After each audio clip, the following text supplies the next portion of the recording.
A palavra. Obrigado, presidente. Cumprimento a presidente, cumprimento os colegas da mesa, cumprimento meus colegas vereadores.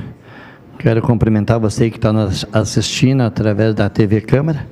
E hoje vou fazer um voto de congratulação a uma pessoa muito especial aqui da Câmara de Vereador, a dona Ironi Aparecida, a pessoa que trabalha aqui na limpeza, né? Aqui no plenário, está completando mais um ano de vida. Uma pessoa de coração muito bondosa, uma pessoa que tem um segmento evangélico, né?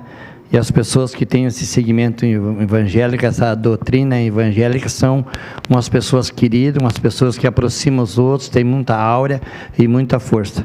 Então, que Deus ilumine a dona Ironi Aparecida, que hoje está completando mais um ano de vida e está recebendo os abraços de todos os colegas.